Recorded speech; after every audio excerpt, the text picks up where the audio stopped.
Banyak netizen yang mengatakan para penambang itu dapat merusak alam, guys. Apa kabar dengan perusahaan-perusahaan besar, bro? Kenapa ketika perusahaan besar yang mengambil emas di tanah air, kalian diam saja? Giliran masyarakat yang mengambil demi menafkahi keluarga mereka, kalian berkuar-kuar seenak jidat kalian. Padahal hasil yang mereka dapatkan pun tidak seberapa. Kalau mereka harus berhenti menambang, mereka mau kerja di mana? Tidak semua penambang itu memiliki ijazah, teman-teman ya. Dan sekarang mau nyari pekerjaan itu minimal punya ijazah. Ini adalah pernyataan yang sah-sah saja yang sering dilakukan oleh para pelaku tambang ilegal atau petia di dalam kerangka membela diri. Yang selama ini mereka jadi sasaran untuk ditertibkan oleh pihak pemerintah daerah. Tuntutan mereka itu adalah sepele juga sih sebenarnya, hanya minta keadilan dan kearifan dari pihak pemerintah, yang dimana pihak pemerintah adalah pihak yang tengah, yang mampu mempertemukan antara pengusaha dengan pihak penambang ilegal. Penambang ilegal juga ini datang karena datangnya secara ugal-ugalan ya, datangkan alat-alat berat. Sebelumnya mereka adalah pelaku-pelaku tambang lokal yang mungkin biasa sering mendulang, sering dengan mungkin lewat pantongan-pantongan ya, bikin pertambangan-pertambangan kecil yang dilakukan secara manual ya, tidak ada alat-alat berat yang digerakkan. Namun karena melihat alat-alat berat yang didatangkan oleh perusahaan, sehingga mereka membentuk solidaritas, satu solidaritas besar yang mungkin ada yang mengkoordinir, saya juga nggak tahu ya. Dan itu udah nyata banget, karena begitu banyak alat-alat berat di lokasi, itu hal yang tidak mungkin kalau tidak ada yang mau akomodir. Itu satu. Kedua,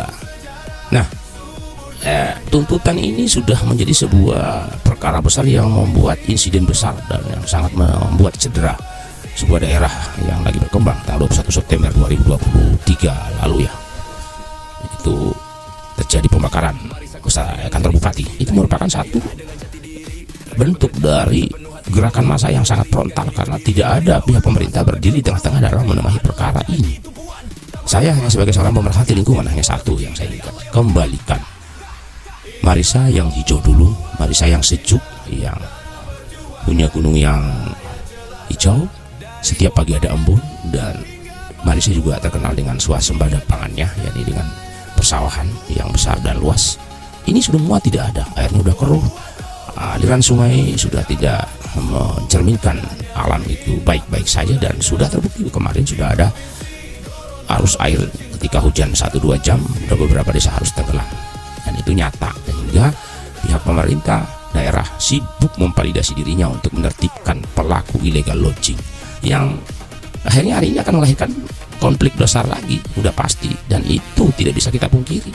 Dan hati-hati pihak pemerintah daerah untuk menengahi perkara di antara kedua belah pihak yang sudah berseteru. Saya selaku pemerhati lingkungan, siapapun pelaku yang mengeksploitasi alam itu adalah musuh dari kehidupan orang yang tidak suka dengan keberlanjutan hidup, orang-orang yang suka memperkaya dirinya sendiri.